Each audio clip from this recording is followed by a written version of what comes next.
Untuk pemerintah Belanda mulai tahun 18-an itu baru ditentuin lebih keras, ada hak tanah segala macam. Dan ada kontekstualnya dengan sekarang. Sekarang itu kalau pemerintah yang tadi disampaikan Mas Chandra, Pak Chandra sama Ade gitu kan, itu kan yang lebih ngeri itu antara bupati, antara pemerintah pusat dan bupati itu berbeda. Konfliknya tinggi. Sampai untuk divestasi Newmont saja yang Chandra tadi bilang, itu DPR, BPK, sama pemerintah ngajuin proses ke Mahkamah Konstitusi, Pak Anies.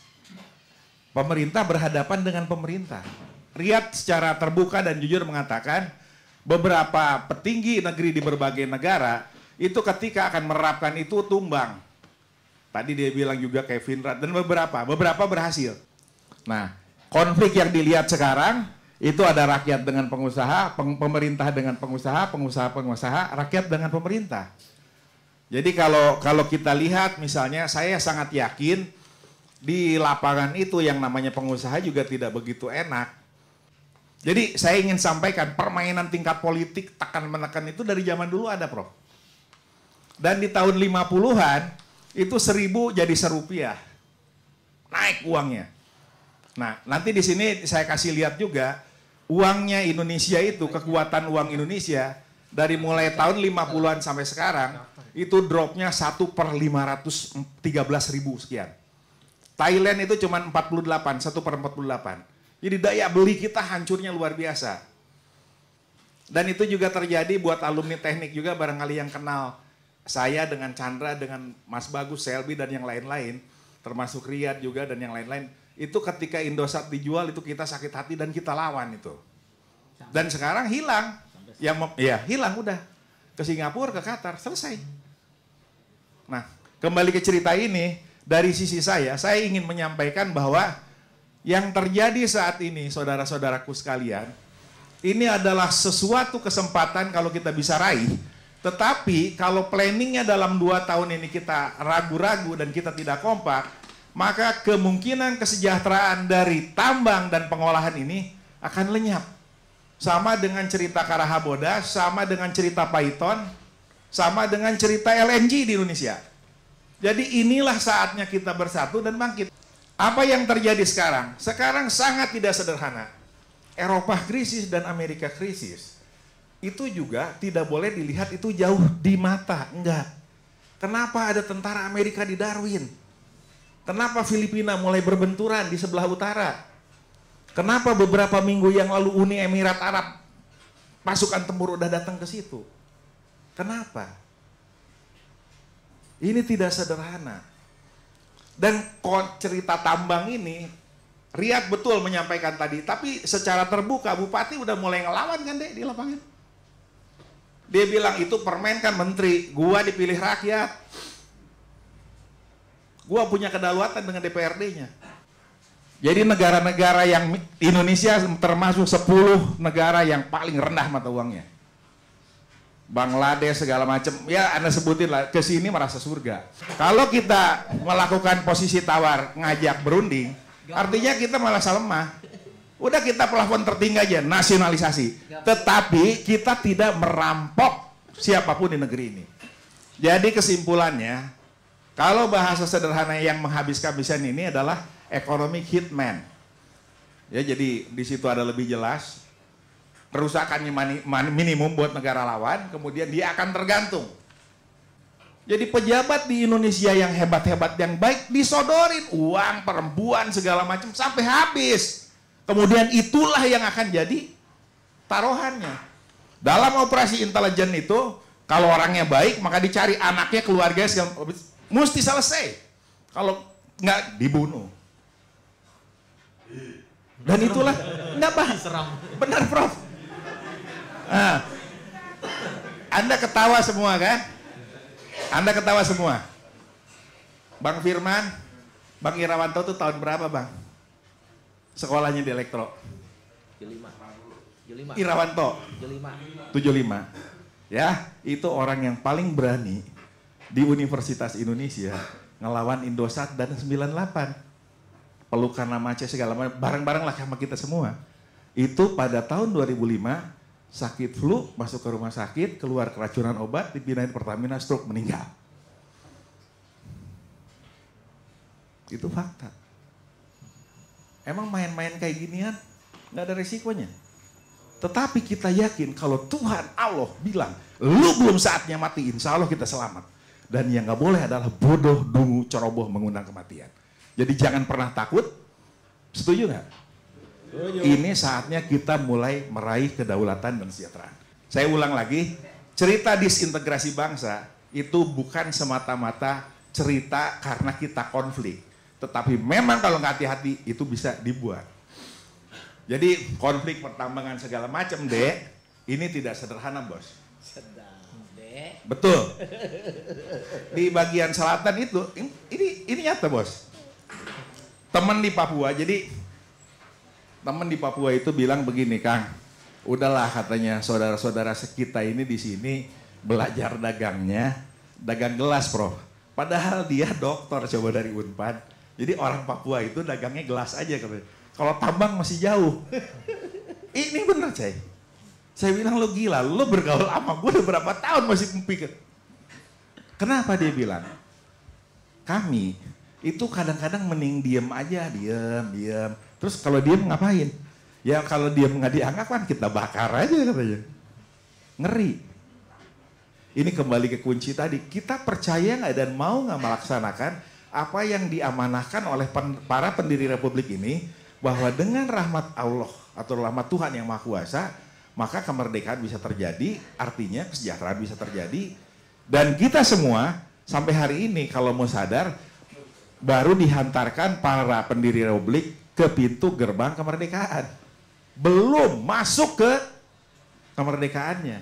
Jadi Iluni Teknik, Fakultas Teknik dan UI itu punya prestasi dari 2008 sampai 2009. Tadi cerita bridge ya, itu juga didukung fakultas dan UI. Ini yang konkret. Itu adalah kita berjuang selama 3 tahun kabotage. Kabotage itu pertarungan di laut, untuk laut. Dalam 3 tahun kita berhasil bisa bikin Indonesia nambah 3.000 kapal laut. Dan 60 ribuan pekerja untuk ABK-nya. Nah, bukan itu bro maksudnya. Maksudnya saya tantang Sobrun dan saya doakan. Dan Muli, karena tadi udah ngomong sama Aderiat, Muli jangan pulang dulu. Muli itu bagian menutup nanti, Prof. Dengan menutup dia jadi konsen kan. Kalau sambutan dia pulang. Nah, tapi intinya gini, yang dimulai kita bareng-bareng ini. Ya, jadi yang dimulai ini termasuk Edrin tuh yang di belakang ketawa-ketawa tuh. Edrin turun lagi ke gelanggang, Firman juga gitu kan. Kita bikin sesuatu gitu kan yang lebih besar dan nyata. Jadi saya kira dari saya segitu, mohon maaf. Terima kasih Bang Marlin atas kedatangannya. Ya, terima kasih. Atas yang demikian. Wassalamualaikum warahmatullahi wabarakatuh. Terima kasih Bang Agus. Ya. Saya terpanggil karena judulnya sangat menarik, yaitu kesejahteraan bagi rakyat. Yang salah satunya melalui tambang. Kebetulan saya juga sekarang sedang masuk dan menekuni bisnis tambang. Dan mineral juga gitu. Nah jadi apa yang terakhir Bang Agus tuh sampaikan itu mungkin kalau dibicarakan di sini terlalu berat gitu. Karena judulnya nasionalisasi gitu. Wah luar biasa itu.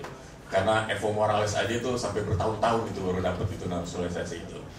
Jadi mungkin akan lebih baik kita di sini temanya kita fokuskan ke masalah akademisi dan ilmiah gitu. Sejak saya masuk ke bisnis tambang ini, jadi yang saya lihat di sini kelemahan Indonesia khususnya yang pemerintah itu, yaitu data. Data itu tidak lengkap dan tidak detail dikuasai oleh pemerintah kita. Gitu. Nah data itulah yang menyebabkan kita akhirnya saling berdebat, saling salah pendapat. Gitu. Karena kita tidak menguasai data gitu. Nah, mari dan saya mengajak kita kuasai data itu. Nah, mungkin seperti yang tadi disampaikan oleh Pak Chandra dan Bang Riyad gitu ya, bahwa ini adalah komprehensif. Artinya kita nggak bisa hanya anak teknik aja atau insinyur atau profesor dari teknik aja. Mari kita ajak teman-teman kita yang concern sama masalah ini, yaitu dari ITB, dari geologi, karena untuk mengetahui kandungan atau deposit tambang itu yang menguasai adalah anak-anak dari geologi. Gitu. Nah kita ajak dia untuk mengetahui sebenarnya kita punya apa sih di sini. Gitu. Nah setelah itu baru urut-urutannya kita secara teknis, secara hukum, secara ekonomi baru kita kuasai. Termasuk juga kita harus juga mengundang anak-anak kita dari ekonomi dan praktisi pengusaha untuk menguasai pasar. Gitu. Karena hanya mengetahui deposit dan teknologi tanpa menguasai pasar juga nggak bisa. Yang saya himbau adalah mari kita kuasai database, gitu. Dan itu memang tidak jangka pendek, tapi jangka panjang. Tapi kita harus punya motivasi untuk menguasai itu. Karena jangan sampai untuk tahu bahwa satu tanah ini milik siapa, itu kita harus tanya di Belanda. Bahwa datanya itu ada di Belanda gitu. Nah jangan sampai kita malu gitu sama negara kita itu, sama kita sendiri gitu ya. Bahwa kita mesti sampai ngemis-ngemis data ke Belanda gitu. Nah terus kedua, mungkin ini terkait dengan FTUI-nya sendiri dan kita sebagai alumni dan komunitas teknologi. Ada baiknya kita membuat suatu blueprint pengelolaan mineral Indonesia. Gitu. Jadi itulah nanti akan dipakai oleh pengambil keputusan untuk menyusun tata hukumnya dan tata kelola ekonomi serta tata niaganya, gitu. Nah kita hanya menyusun blueprintnya saja. Nah mungkin teman-teman kita dari metalurgi, teman-teman kita dari anak ekonomi kita undang, kita bikin blueprintnya aja, kita sumbangkan itu ke negara, gitu. Bahwa inilah sumbangan kami untuk dilanjutkan, gitu. Dan dengan penelitian yang benar-benar akurat dan serius. Saya tanya, kalau untuk mengurusi masalah pertambangan seperti ini, selain jalur melalui legislasi gitu, itu dengan cara apa lagi yang efektif gitu Pak? Dan lagi untuk tadi misalnya kita punya cita-cita besar untuk menasionalisasi pertambangan kita, itu gimana untuk konkretnya bagi kami sendiri nih? Kami kan nanti yang akan melanjutkan perjuangan Bapak-Bapak. Yang perlu kita tahu, dunia memang sedang berubah. Seluruh bangsa-bangsa dunia itu sedang mengidentifikasi diri. Jadi apa yang terjadi di Amerika Latin hari ini, apa yang terjadi di Timur Tengah hari ini, semua sedang mengidentifikasi diri dan mengkalkulasi ulang gitu, tentang bangsa dan dirinya masing-masing. Jadi kalau Bang Firman tadi mengatakan ya kita diskusi ilmiah, sebetulnya terlalu kecil karena diskusi ilmiah yang dimaksud orang-orang tambang yang tidak bicara tentang integrasi itu terlalu kecil gitu, karena semua orang sebetulnya bicara tentang kepentingan bangsanya hari ini. Jadi nasionalisasi itu penting gitu di segala bidang, dan paling awal itu adalah nasionalisasi aset-aset natural resource kita. Yang kedua adalah mengembangkan natural resource kita. Nggak ada ilmu yang kita bisa kembangkan, nggak ngapa-ngapain nih Profesor Bambang dan kawan-kawan. Kalau nggak ada modalnya gitu, fitnya nggak ada. Gitu. Kalau fitnya sudah dikunci, kalau kita mau bicara data, kalau semangatnya ada, semua nanti akan cari datanya. Sekarang semangatnya belum ada, sehingga data itu masih dimiliki orang lain. Tapi kalau semangat ada, nanti secara individu pun kita akan melakukan riset-riset itu. Ya, terima kasih. Para penanya sebenarnya rata-rata pernyataan ya sudah paham semuanya dan semuanya punya semangat bahwa kegalauan masalah ketahanan dari sumber daya alam kita juga harus kita maksimalkan, karena menurut kami ya sumber daya alam itu sebenarnya memang modal tapi bukan kita harus jadikan utama.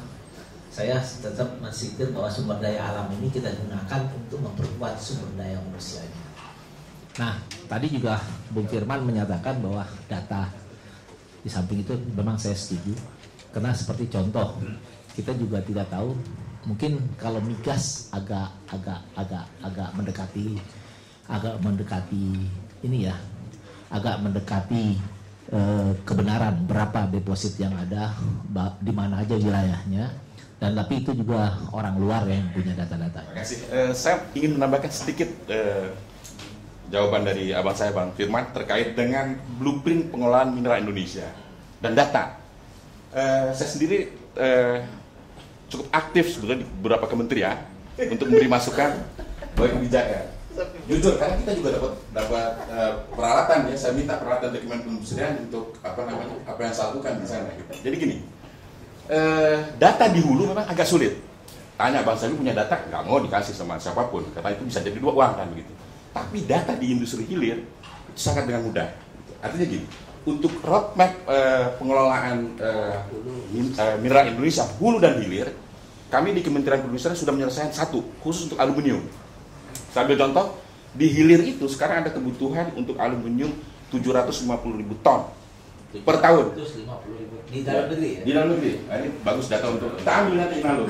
Lalu kemudian itu ada 4 sektor ya, ada electricity. Kita punya 10.000 megawatt yang butuh kawat listrik. Kita otomotif industri kita butuh aluminium yang luar biasa. Lalu untuk rumahan, lalu untuk industri rumah tangga. Nah, ironisnya kita nggak ada supply untuk bahan bakunya. Mengapa demikian? Bauksit kita keluar 40 juta ton. 40 juta keluar ya. 40 juta ton. Itu kalau diolah jadi aluminium jadi 20 juta ton. Kalau diolah jadi aluminium jadi 10 juta ton. Nah, Inalum itu hanya 250.000 ton produksinya. Kita kebutuhannya 750.000 ton. Jadi seperti itu. Jadi memang kita perlu sekali tanda kutip benar bahwa kita harus membuat blueprint hulu, hilir, pengelolaan mineral kita. Beda. Jadi nanti mungkin di presentasi saya, ya nanti di presentasi saya akan berapa nilai tambah dari hulu, hilir dan lain-lain sampai yang di ujung tadi. Itu di sesi kedua. Ada sesuatu yang sedang dilakukan, ada sesuatu pekerjaan besar yang ingin kita bangun secara fondasi, kemudian kita tanam panjang-panjangnya, sehingga ide-ide bagaimana menguasai pengelolaan mineral nasional itu bisa kita lakukan. Saya termasuk orang yang tidak setuju dengan kata-kata nasionalisasi. Kenapa? Karena kultur kita tidak memungkinkan untuk melakukan itu, satu. Kedua, memang kalau seandainya pertanyaannya financing, saya nggak yakin bahwa kita nggak bisa nyari financing. Kita bisa nyari financing. Jadi persoalannya adalah kalau seandainya dilihat, sebetulnya secara pintas, data di hilir itu relatif lengkap. Dari data tadi di hilir, kan tadi lengkap sekali hilir. Nah, persoalannya adalah kita nggak punya data di hulu. Dan gimana caranya kita mendapatkan data di hulu? Ini dengan rejim otonomi daerah, ini KPKP udah diambil-ambilin semua. Yang paling penting adalah kita mulai dengan dasar hukum. Itu satu. Kedua, gimana caranya kita meliuk-liuk di hukum. Kan begitu, pelajari semuanya, kita lihat aturan mainnya seperti apa, dan kira-kira kalau mereka yang melakukan transaksi itu seperti apa. Kan begitu kan? Nah, apa kira-kira kalau kita berbelok di sini, nggak melanggar misalnya. Kan biar gimana pun kita juga mesti kasihan kalau mereka punya derivative agreements dengan pihak lain. Kita masuk ke sana dan kita coal-coal sedikit, nggak melanggar. Karena ketentuan peraturan undang-undangan tuh hampir semua undang-undang kita tuh mengatakan memaksimalkan kepentingan nasional, promotion national interest segala macam. Kita bermain di situ. Persoalannya nggak mudah memang, karena lack of data. Akhirnya ketika saya singkat aja, muncullah 3 isu itu yang tadi. Nah, Bang Firman, ide untuk melakukan restrukturisasi di sektor hulu sehingga muncul yang namanya clean and clear itu pada hakikatnya untuk mendapatkan data. Sebentar ya, ini penting sekali gitu. Jadi clean and clear itu hanya kertas sebenarnya yang kita kuasai. Jadi bukan data deposit yang sebenarnya. Oh iya, agree. Nah itu, yes. Karena gini, segala sesuatu itu ditambang, itu yang paling penting adalah depositnya, gitu. Tanpa kita tahu detail deposit, kita nggak bisa ngapa-ngapain. Iya. Gitu aja. Sekarang gini, gimana kita punya akses ke sana? Makanya lakukan dengan cara yang tidak lazim, itu aja. Ada dua pendekatan. Ada dua pendekatan. Sebetulnya begini, ada dua pendekatan. Misalnya di migas ya, di migas itu relatif datanya kata aja itu lebih lengkap. Sebetulnya enggak juga. Kalau saya enggak juga, karena saya yakin dengan data dari Badan Geologi. Ini data yang dilelang oleh Dirjen Migas berbeda dengan data yang ada di Badan Geologi. Tapi sesuatu masih dilakukan, minimal secara teknis, secara konsep kita sudah punya. Bahwasanya mungkin politik tidak bisa menyelesaikan, I'm out of it, gitu loh. Terkait dengan apa yang disampaikan oleh Pak Bang Sobrun, saya pikir memang pada satu titik ini mesti ada kolaborasi. Kalau kita lihat apa yang disampaikan Chandra dan Ade, termasuk yang nanya gitu kan, Ade Ria tadi, itu di ruangan ini juga pasti tergantung pemikiran kita, batinnya kita, dan dekatnya kita dengan persoalan itu. Ya maksud saya, bisa aja ada orang yang melihat, ini masih jauh, masih wacana. Tapi ada juga yang sudah tahu dan merasa ini bisa terjadi sesuatu nih, kalau salah proses ke depannya. Jadi kita tidak hidup di dalam dunia yang cuma diskusi begini, ada juga yang terus berjalan ini. Itu satu sisi. Di sisi yang lain, apakah Eropa dan Amerika gara-gara si Madoff dan persoalan-persoalannya itu nggak butuh uang? Butuh uang nggak? Butuh uang, sementara Cina dan sekeliling juga butuh resources. Artinya kita harus hati-hati karena negeri ini, Indonesia ini selain ingin sejahtera, juga punya amanah besar bahwa harus menjaga perdamaian dunia, kan mulut leluhur kita kan, itu nggak? Jadi pilihannya, Mas Firman, abangku yang tercinta, jadi data itu memang perlu, tetapi saya lebih setuju kita ngambil platformnya yang paling tinggi dulu. Dengan nasionalisasi itu bukan kita berarti benci sama, enggak. Ini our country, kita harus berdaulat di negeri kita sendiri.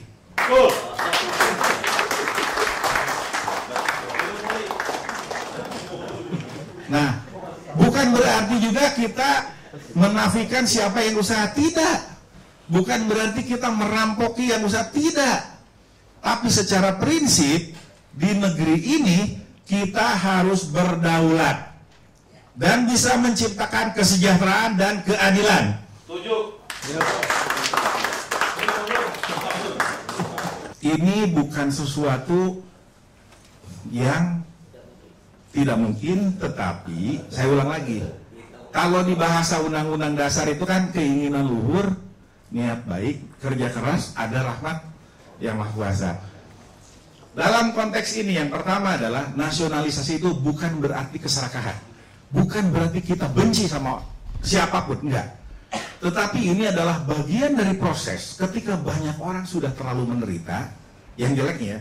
Tapi di sisi lain, Prof. Bambang, Prof. Anies, dan banyak benar ahli-ahli Indonesia, itu sudah saatnya mereka manggung di Indonesia untuk beralas dunia.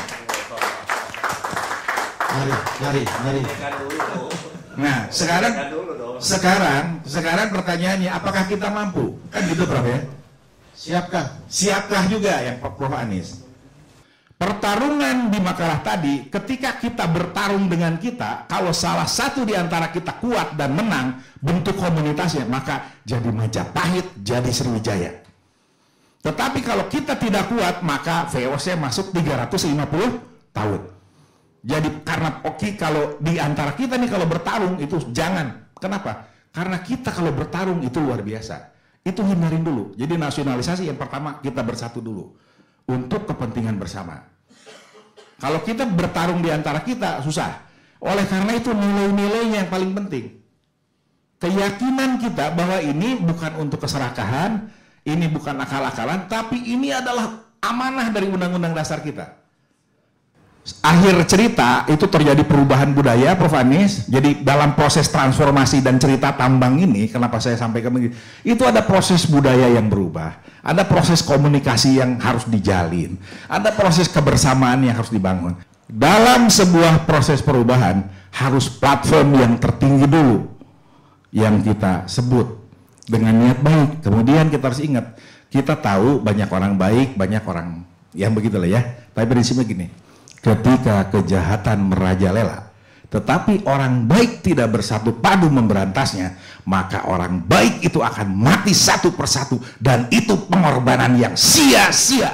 Saudara-saudara sekalian, rekan-rekan semua, sesi pertama kita akhiri sekarang, dan kita kasih aplaus buat para pembicara. Cukup dari saya, terima kasih. Wassalamualaikum warahmatullahi wabarakatuh. Yang lain, kan lu pakai BB jangan lupa. Narsis jalan terus.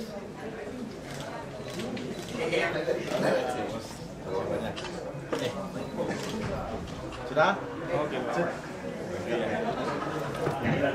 Salam dulu. Ini jangan-jangan plakatnya dibikin dulu baru orang yang dipanggil-panggil nih. Dulu cepat di plakatnya selesai.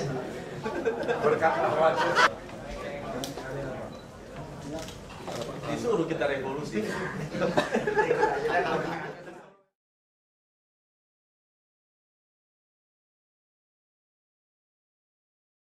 Assalamualaikum warahmatullahi wabarakatuh. Selamat siang. Mudah-mudahan bapak-bapak sekalian, ibu-ibu sekalian, kawan-kawan sekalian, adik-adik sekalian nggak ngantuk nih. Tapi saya yakin karena presenternya Pak Bambang Suwarno, orang muda yang semangatnya luar biasa sejak saya kenal sampai hari ini, pasti kita akan dibuat nggak mengantuk. Begitu juga Bung Selby. Bung Selby ini lagi jadi tokoh nasional sebetulnya untuk memperjuangkan yang tadi Bang Aceh cerita gitu. Jadi ada yang membatasi, ada yang minta pelonggaran. Nah, beliau adalah player di bisnis pertambangan. Jadi pas benar sebetulnya FTU ini ada regulasinya, ada playernya, ada hukumnya, ada lengkap sebetulnya. Jadi di jurusan metalurgi aja tuh sebetulnya diolah-olah, nggak jauh-jauh. Wasitnya nanti Pak Bambang Sugi. Oke, mungkin gini subtopiknya, kalau teknologi pasti Prof Bambang lebih ini, tapi mungkin praktisnya kali Bang Selby ya, Yudianto nih, karena urusan tambang ini pasti terkait dengan energi. Kebutuhan energinya juga paling besar, makanya sekarang itu yang saya tahu tuh PLN sibuk betul tuh nyiapin power plant di Halmahera, dan juga beberapa di nikel di Sulawesi itu lagi disiapkan LNG PLTG untuk mengantisipasi pertumbuhan smelter. Jadi 3 orang ke depan ini akan cerita ke kita seperti apa. Mungkin untuk kesempatan pertama saya persilakan Prof Bambang Suwarno untuk mempresentasikan makalahnya. Oke, baik. Berdasarkan DUK, daftar urut kepangkatan. Jadi Pak Selby dulu yang meminta duluan. Silakan Pak Selby.